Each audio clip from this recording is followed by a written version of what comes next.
When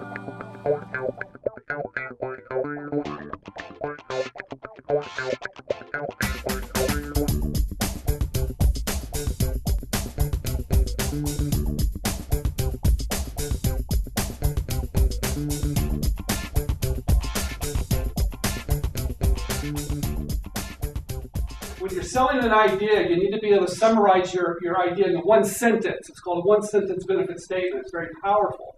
So when you call companies or you send them a sell sheet, that one-line benefit statement says exactly, what are you doing for me? That's how you pitch. When you first start out, I think you need to realize, hey, what do I want to do? What's really important to me? Do I want to manufacture it myself? Right? Wear a lot of different hats. As you know, you do everything. Or do I want to find that right company that has the tools, that has the people in place, that can take my idea and bring it to market very, very quickly? Companies now, thousands of companies are looking for ideas. Not invented here doesn't exist anymore.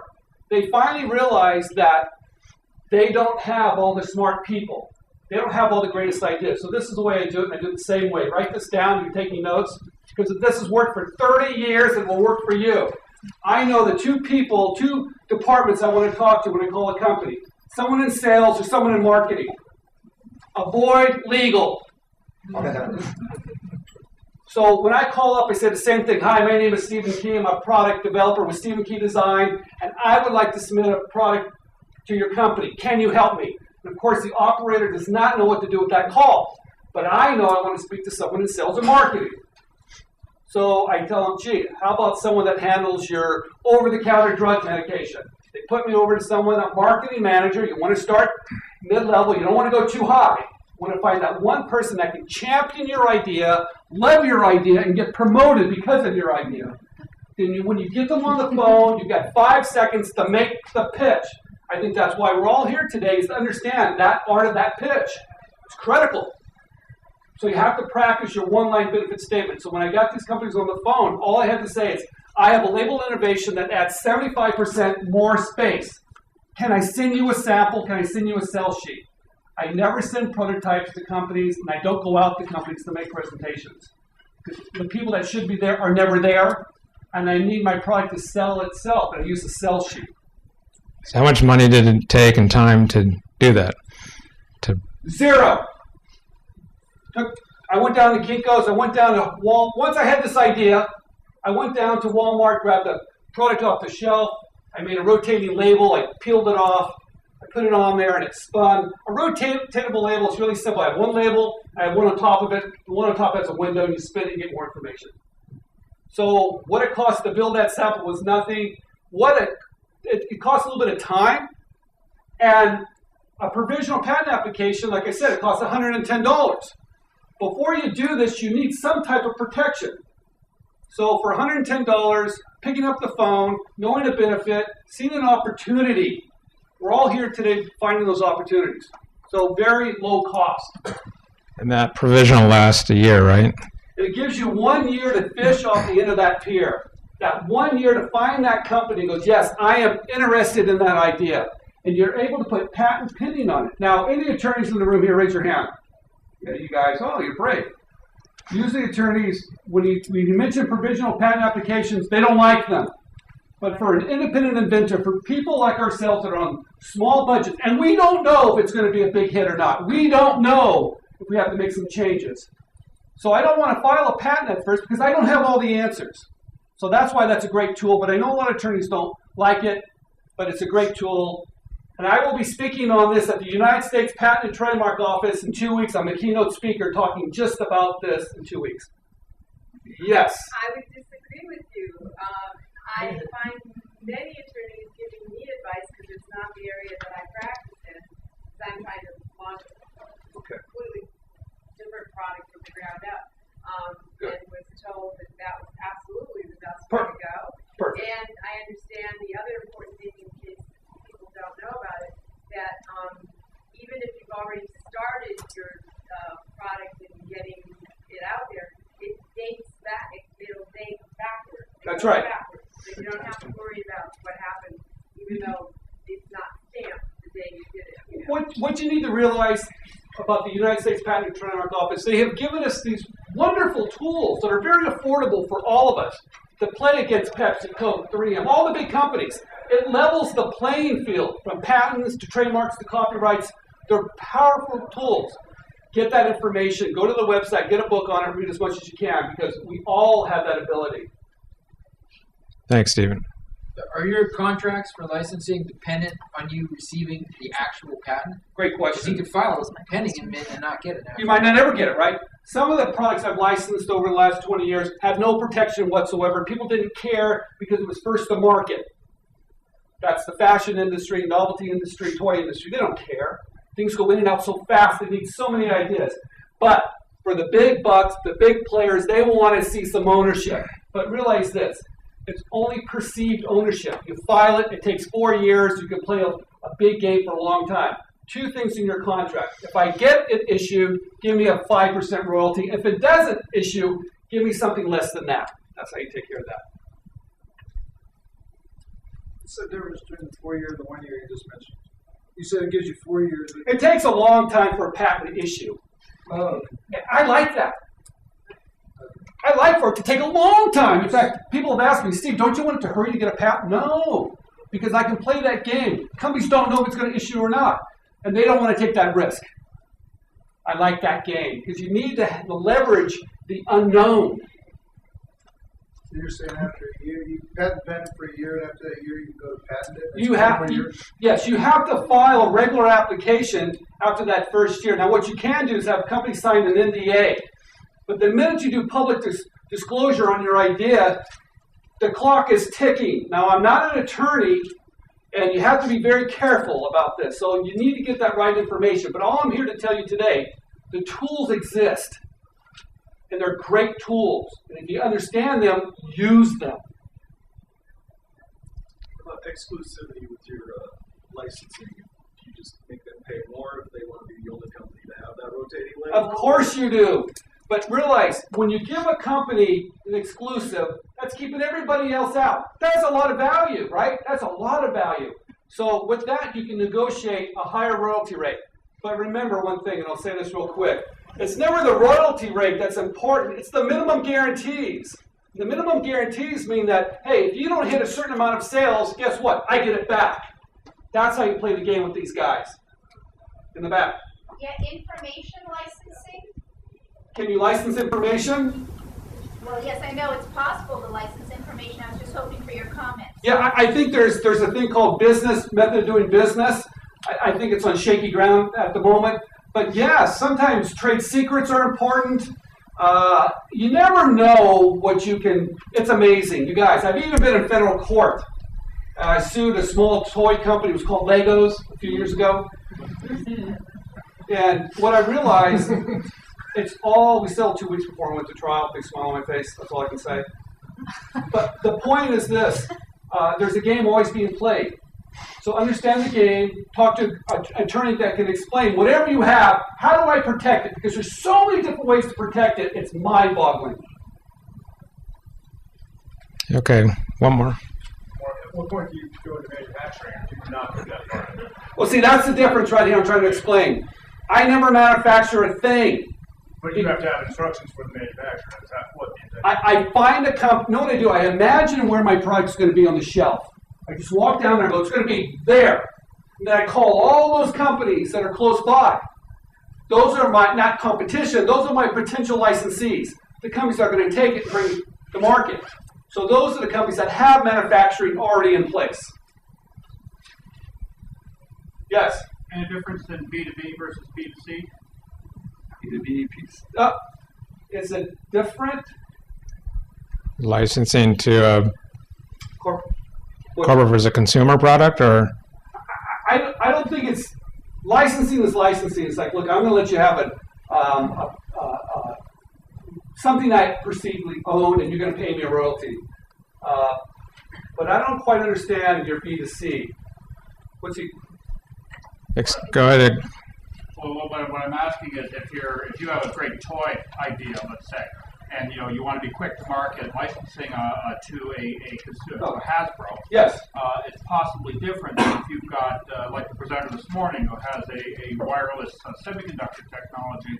He's trying to license it to a much smaller group of companies that will use it as a component in something else. Is there a difference in approach that you need to take under considerations? No. I don't think there's any difference at all. Just find you know what it is? Find the money and work backwards. Find out who's going to make money and work it backwards. That's the way I always tell everybody, right? Find that company that's going to make money. You're really showing them how to make money. Find that company and work it back. At the end of the day, you're giving them something that can give them a better position in the marketplace. You're giving them an edge. You're giving them something they haven't seen before. And because we're small and we're quick and we're fast and we can think differently than these big companies, we have an advantage.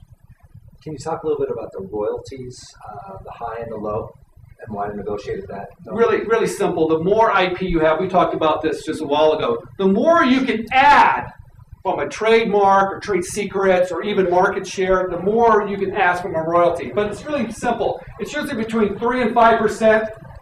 Okay? If you're really good, you have more, ask for more. But think about it. It's never going to get that high. But at the end of the day, a 5%, 6% royalty can really add up. Two things you always have to ask, too, when you're dealing with the company. Ask them two questions. How many units are you going to sell?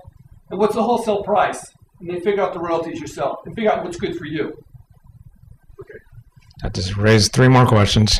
Your royalty is off of the retail price? Wholesale price. Wholesale price. It can be the retail, but it's really the wholesale price.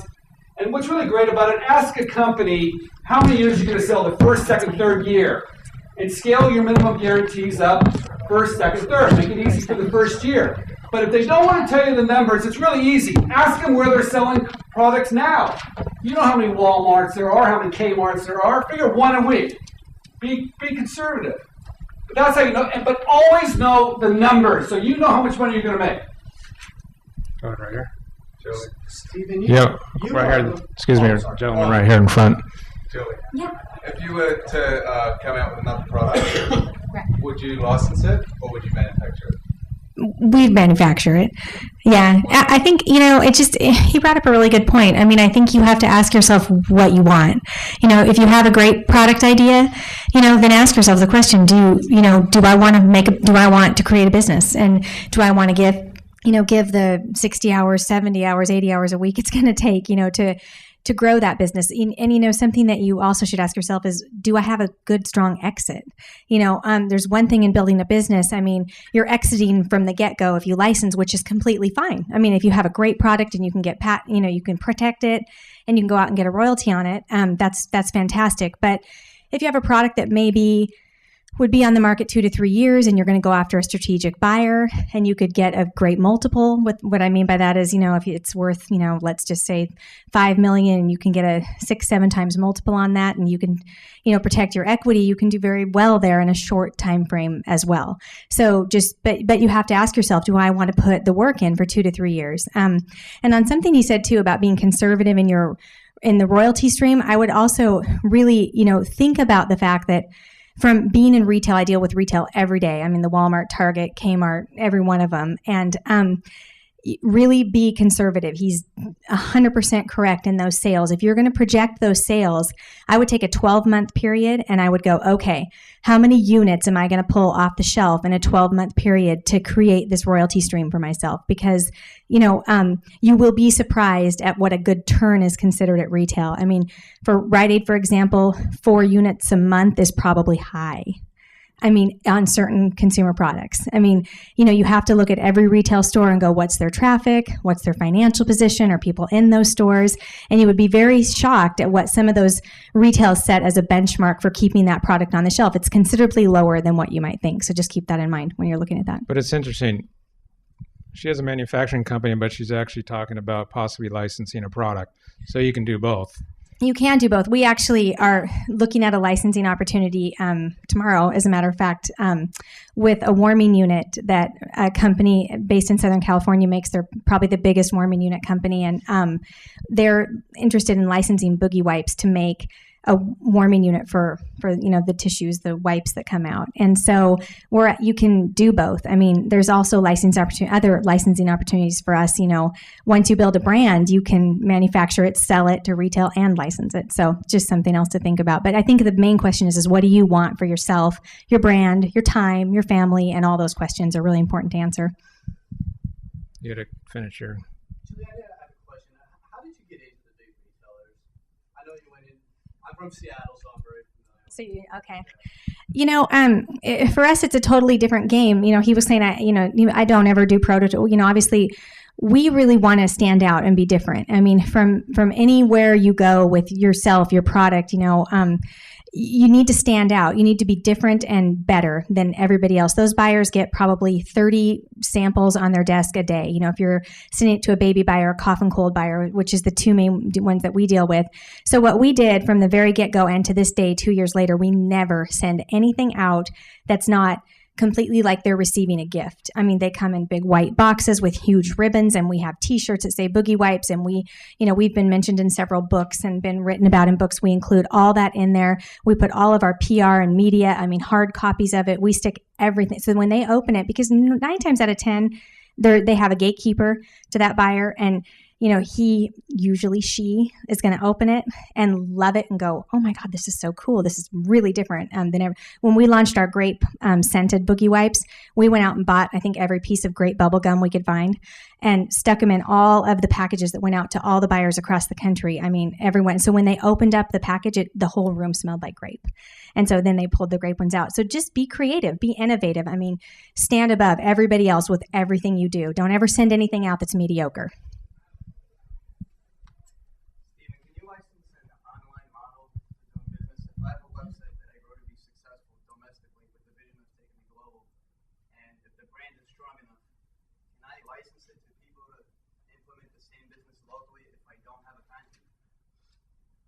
What's interesting about that question? You can, if you've built up a brand, maybe you've got some other type of protection, maybe there's a method of what you're doing. There might be some other types of trade secrets maybe you have. You have to look at it. And I would probably talk to an attorney and really, really determine what do I have. Now, what's really great about that, because you've got some test results, that's really great. And in fact, a lot of people will start to manufacture in a small quantity to prove that it will sell. That helps your case if you want a license. But the big companies, they want to know why they're going to pay you. So you have to have a very convincing story, a brand, something that you own. So if you're questioning that, call an attorney, show them what you have. Maybe you've got something that you can say, look, I own this. I may have missed how many you actually have licensed, how many products, and how many have you come up with that didn't get licensed? Oh, that's a great question. I could wallpaper my house with ideas. How's that? Hey, it's a numbers game. I tell everybody, I could wallpaper my house with rejection letters. It's reality, you guys. It's tough stuff. If it was easy, everybody could be doing it. But what I've learned at the end of the day, it's a numbers game always. Find the right fit. If you're selling apples, find a company that's buying apples. Always understand how to manufacture it. The 2 questions someone's always going to ask when your idea lands on the desk, and I never send a prototype, I send a sell sheet. The sell sheet has a 1-line benefit statement, it's a picture of my product, because prototypes don't sell. So getting back to your question, like anything else, it's a numbers game, you got to be very persistent at it. And I've licensed, 20, 30 ideas, all different range of different things. But it's really the big ones that make a difference. And I have one now I've been managing for the last 10 years. It used to be 10 cents a label. Now I have it under a penny. So if you have a big idea, you're always looking at how to make it cheaper, how to make it faster, how to make it better. Okay, the big idea can last for a while. Now we have over 12 patents, and guess what? It's not even a new idea. The idea that I make money from rotating labels is not even new. It's been done 40 years ago. The exact same idea. 2 patents 40 years ago. But I still get paid for it today because I figured out how to manufacture it. So you have to look at each idea very, very closely, find that opportunity. Are there certain types of products that are so basic general, that if there's no way you could patent or trademark it or anything like that. Manufacture it yourself. Yeah. What else can you do? Get first to market. You know what that really scares me about when you manufacture something yourself? You've got to work fast and hard, because I'll tell you, if you got a good idea, you're always looking over your shoulder because they're coming for you. Trust me. If you're making money, they're not too far behind. So get out there really, really quick. We had a conversation earlier, and I said, how long did it take you to do this? She said, 18 months. I was like, fantastic, because she knew she had to get it on the shelf first and be the one that has that space, because now she owns that. So if you don't have any protection, you want to do it yourself, manufacture yourself, but get out there fast and hard, and keep on looking over your shoulder. Can you give some examples of some brands that did get out there first without patents, that's non-patentable? Oh, boy. The one I know of is the Club. Okay. I know a couple patent attorneys recently, and they said the Club is a great example of something that's not patentable, but it was first to market, and everybody knows what the Club is. I think there's a lot of companies that have built... There's a lot out there. With no patents at all, but they were just first. And once you own that space, it's really hard to get you out of there. Red Bull. Oh, there you go. Okay. Yeah, I'm sure there's probably more than you would imagine, actually. Gentleman back there. For the boogie wipes, now, how long did it take? How long have you been selling the boogie wipes, and do you have real competitors? We've been selling for, it'll be 2 years this December that we've been in retail. And yes, we do have competitors. The thing that's interesting about Boogie Wipes is that, and I think I said this earlier, but we created a brand, but we also really created a space. I mean, there's nothing out there people are trained as consumers to wipe your nose with something dry. I mean, we all, grab a Kleenex or a tissue or whatever it is. And so we sort of created this new category and space. So as far as from that standpoint, we don't really have competition at this point. But in the wipe category in general, and over-the-counter meds and saline sprays, we have big competition. I mean, and we fight for our shelf space just like everybody else. I mean, absolutely. And so, you had asked me earlier about getting into the retail, and I kind of told you how to get in the door, but I didn't really tell you how to sell the account. And so I'll just tell you that really quick, because after I stopped, I thought, I didn't really answer his question. Once you get a meeting, that's how to get the meeting. Once you get that meeting, it's all about how you're going to manage the business in that store. And so you need to talk about how you're going to make money for that store. You don't really, you tell them about their margins, how you're going to manage the business. If it's Walmart, you tell them how you're going to manage their business, the shelf space, how you're going to dictate your replenishment, what you're going to do to drive sales in that store, and then what you're going to do to market your product outside of the store and inside the store, and what initiatives you're going to take. And that's really all they want to hear. And truthfully, if you get about 12 minutes in their office, you've done really, really well. And so you got to be quick and fast and right to the point and give them what they want to hear. So before you got to the big stores, did you go into a bunch of small ones? At what point did you get into the Walmarts and the... People laugh at Mindy and I, and because we were in a couple boutiques, maybe like, I don't know, Mindy's here, 5, 6 boutiques. And truthfully, we kind of just went for it. We really didn't. We're probably now in over 200 boutiques across the country, but we really didn't stay there long, maybe a month, and then we went after the big guys. We talked about getting to market fast, and that's something that we did. Our product does have a patent pending, and we're very close to getting the patent granted, and we're working very diligently on that. However, we still wanted to get our brand first to market, get it out there, create the shelf space, create a following with moms and people everywhere, and really create that product and have people buy Boogie Wipes when they're buying that. So we went for it fast, and we've been on a treadmill for about 2 years, running as fast as we can. So.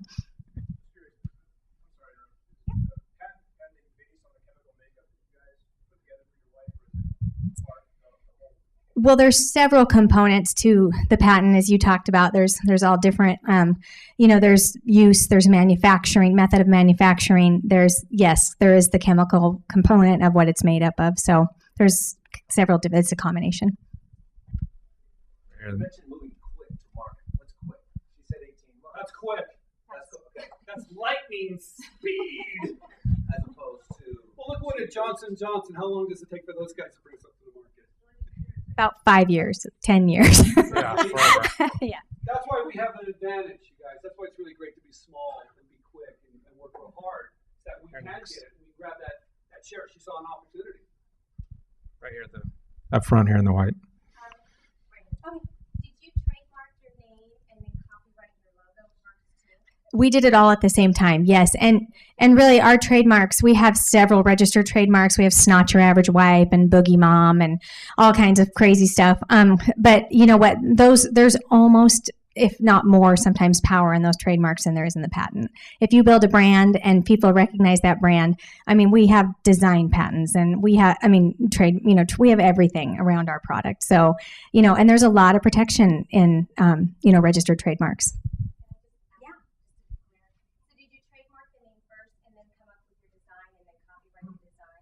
Yes. I had a situation where the patents and the trademarks came to be really clear. We had a patented product that we were selling in a catalog. And we were looking at one of the issues in that catalog. We saw a few pages after that a knockoff product of ours infringing on our trademark, infringing on our patent for half the price in the same catalog. And we're thinking, well, we got a patent, we'll knock them out of Wateridge. And this company's called Bandwagon. That was their business model, was to reverse engineer based on the discrepancy of your patent, and then when you finally brought it to market. So we called them and said, give it your best shot. And they had a lot of lawyers, a lot of money. We called the lawyer and said, I'd be happy to take on a contingency basis for $50,000 up front. And so we wound up, and they said, your trademark case is a lot better, but it's still going to cost you a lot of money. We just called the catalog and said, we'll bring our price down. Can you just work with us where the originals? And they did. But the patent didn't do anything for us because we would have to sit in the dock and watch them come in. It happens. It does. And it usually happens with big guys because, quite honestly, you hit the nail on the head. I mean, you're small. You don't have the $15,000 that you can put down to, protect it. So it does happen. There are ways to protect you, but it happens. I mean, I think it's rare. Yeah. I think it's really rare. Don't never let fear stop you. No. Because I think what happens, especially today with the internet and complaining, I mean, companies, they want a good idea, get some protection, but yeah, it does happen. But the fight in federal court, find a way of working it out if you can. Yeah. Let's go beat the crap out of Bandwagon. By lowering your price, did you still make a good margin on it? We did because we were able to go. I had a better relationship with the manufacturer in China. Right. At that point, and he realized we were in for the long haul, so we started charging. Okay. Okay, that's great. That's great. Gentleman up here. Yeah. Mr. Key, when you consider sending a prototype to a potential licensor such a hindrance? Well, it's going to break, and it doesn't sell.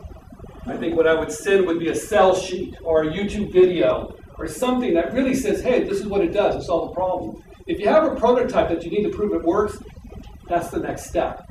Or get a meeting and show it, get a demo. But just sending something to a company, go, hey, look at this.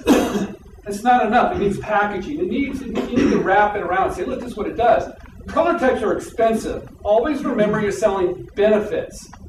If you remember that, it's going to simplify your life and you can save yourself a lot of money. Sometimes I won't even build a prototype. Who cares?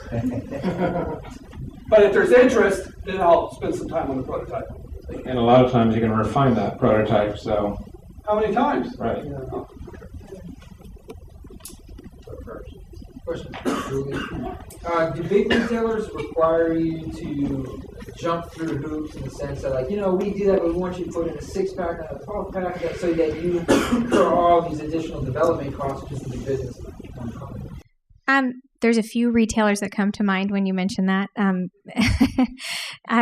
Some do, not all of them. I would say club, like Costco, Sam's Club, those really require specific packaging requirements that, yes, you will jump through major hoops, but the volume's enough that you'll be happy to jump through them.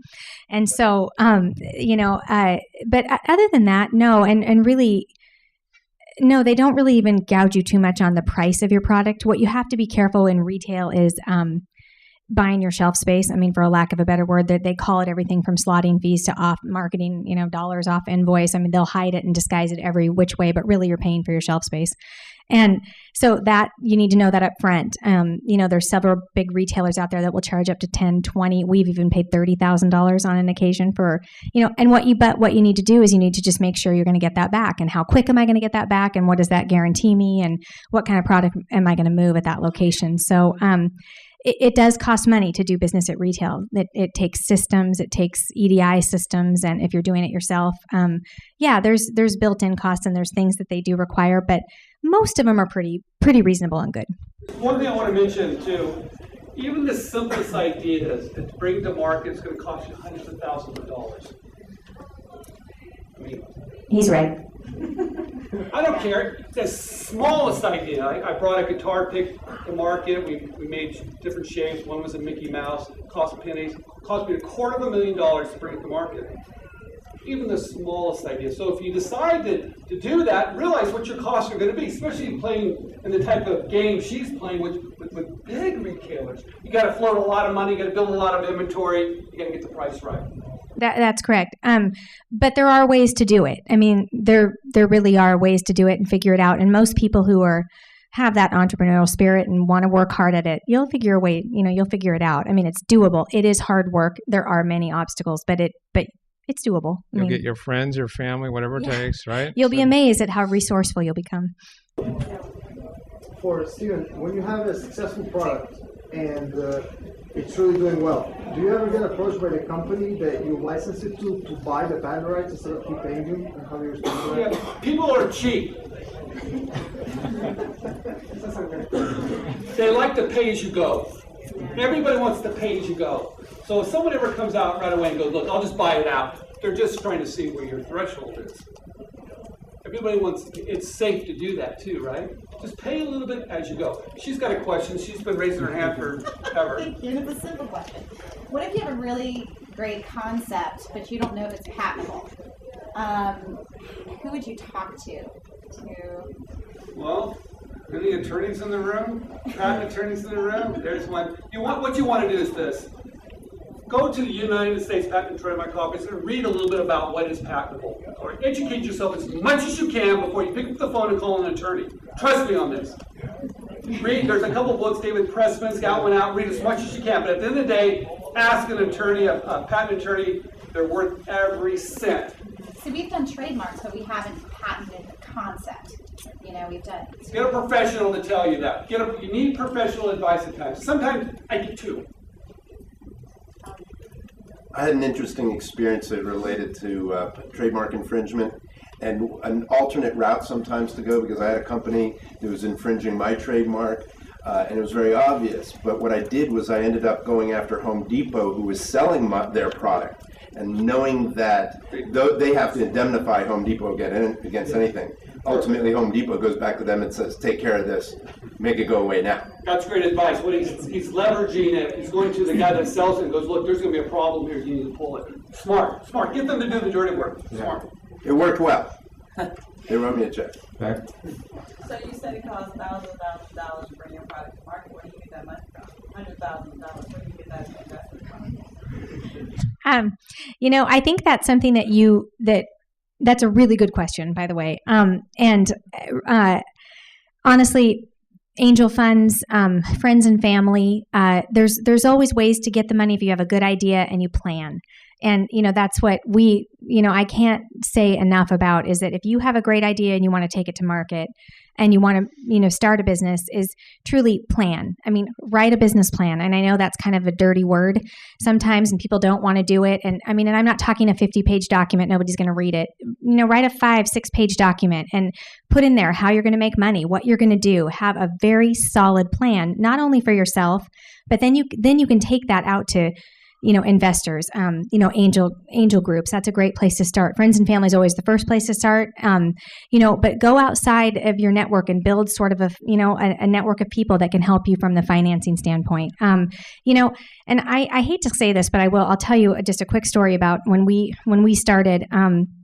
We sort of sometimes can't decide if we had the chicken before the egg, or, I don't know, the cart before the horse, because really to get investors, sometimes you kind of have to have the business, and you can't really service the business unless you have the investor.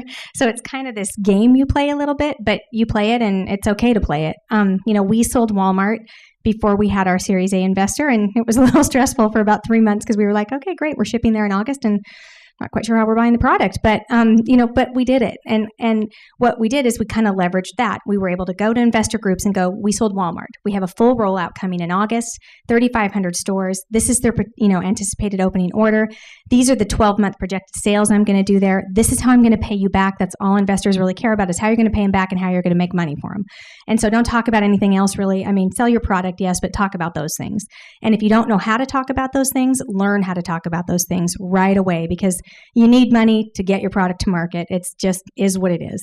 So I just got the end signal. So really quick, Stephen and Julie, if you have like one message to tell everybody.